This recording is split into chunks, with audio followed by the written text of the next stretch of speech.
Hello again. It's time for one of my favorite parts of Weekend Wake Up. It's book club. And this morning with me is author Fred Strydom. Fred published his debut novel, The Raft. You may remember it. It was absolutely amazing. That was back in 2015 to great acclaim. And this April this year, his second book hit our shelves. It's called The InsideOut Man. Fred, a very good morning to you. Welcome. Thanks so much for joining us.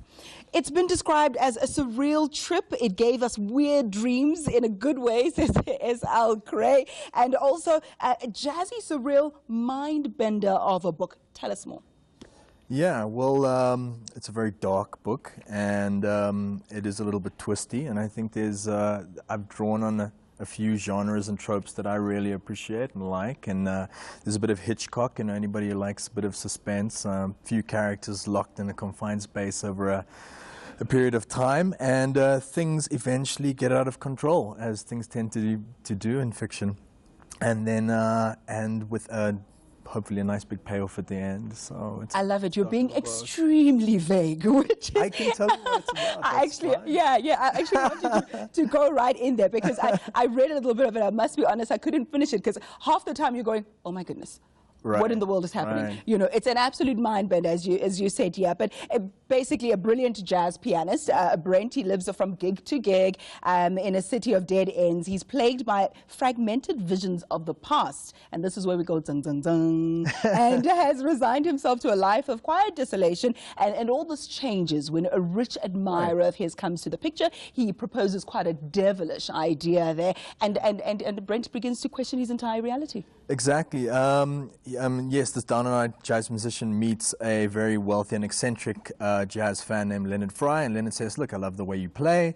Why don't you come back to my house in the countryside and come play for me at a farewell party I'm throwing. And when he gets there, of course, there's ulterior motives. And this Leonard Fry, you find out that he's had wealth for so long, and he's so disillusioned with the wealth that he's had, and he's been free to do whatever he wants in the world. And there's nothing that excites him anymore, and he's decided that because of the fact that he can't be satisfied by his experiences or his wealth anymore, that he's willing to enter a room in his mansion, and there's one particular room, there's very little inside the room, and the plan is for him to stay in there for a year. The idea is that madness is kind of his final frontier. And the deal, without giving too much away, is that Bent will be tasked with staying in the house.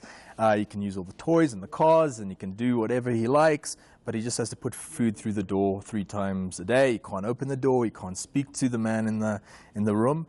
And then what it becomes is a kind of a psychological interplay between 2 characters on opposite sides of a locked door. That's what you wanted. You wanted the I loved how you yourself actually described the writing process, because half the time you read the book and you're thinking, what is going on in this man's mind to have thought about things like this, and how you describe everything so eloquently and so in depth and in detail. You said on Twitter that when you had finished writing this book, and I'm quoting you now, you said, Hitchcockian, Forcian, Scrooge McDuckian.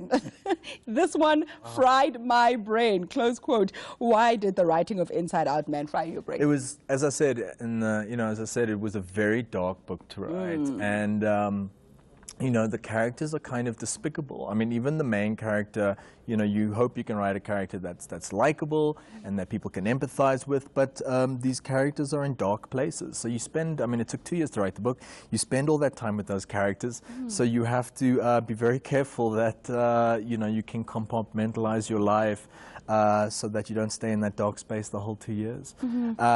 So the Raft was quite a fun experience to write, and for this one it was grueling, and emotionally grueling. And I've never written a story with a main character who's kind of as twisty as the main character in this book.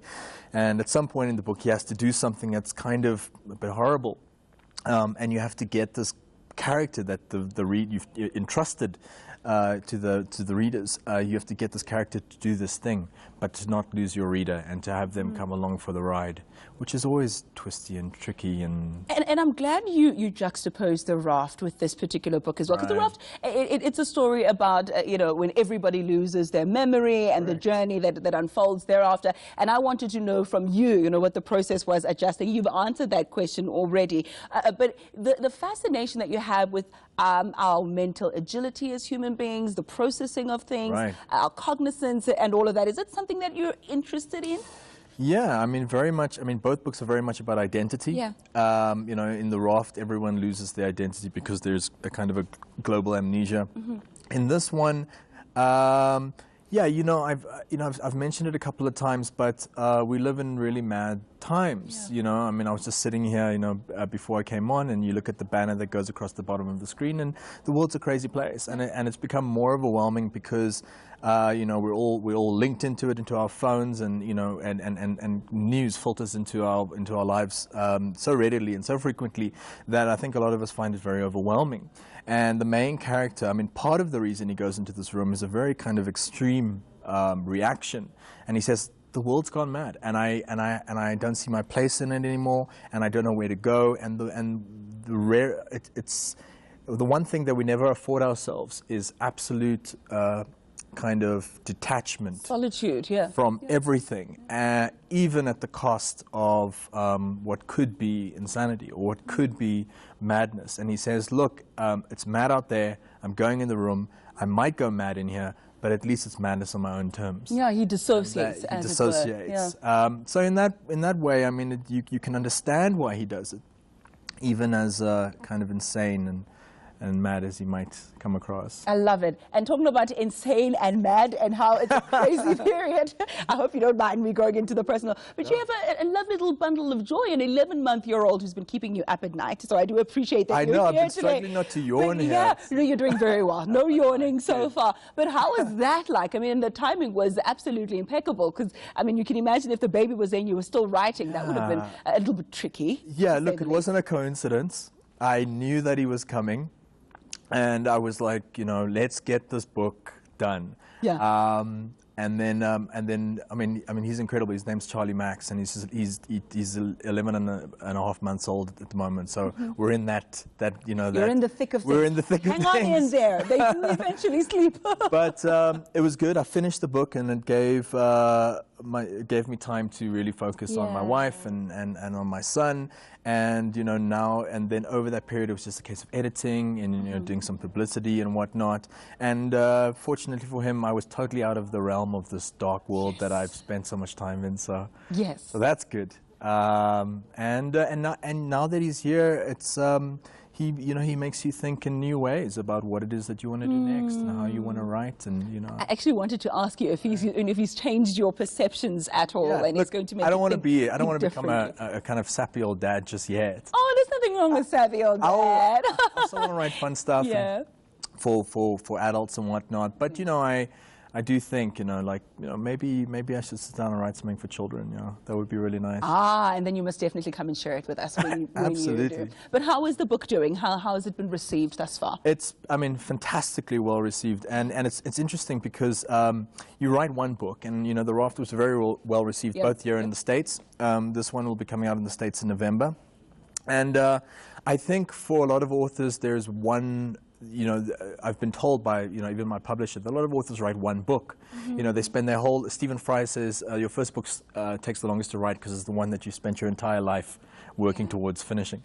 And I think when you write a second book, I think people look at you just a little bit differently. They go, okay, maybe now you're an author. You're not just somebody who wrote a book. And I think it's been really, it's been an interesting process and a tricky one, because I knew that it would be compared to The Raft, and it's so different from The Raft. And you don't want to be a one-hit wonder as well. They say, well, The Raft is great. Well, I'm not so sure about the second one. And you can't, The Raft had multiple characters in multiple locations, and it was speculative fiction in a more direct way.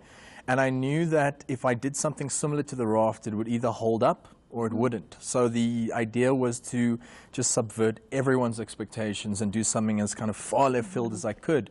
And I guess this is it. You've done a phenomenal job Thank you very at much. that. Congratulations to you once again. Fred Strydom, thank you so much for coming and sharing with us all things considered, and send you our love to your wife and your Thanks beautiful very much for baby. Inside Out Man, it's available at exclusive books, so make sure that you get yourself a copy. Very, very necessary. Coming up next on Book Club, eNCA's Angelo Ficker. He shares his top reads with us in just a moment. But first, let's check in with your latest weather. Joel Guy standing by.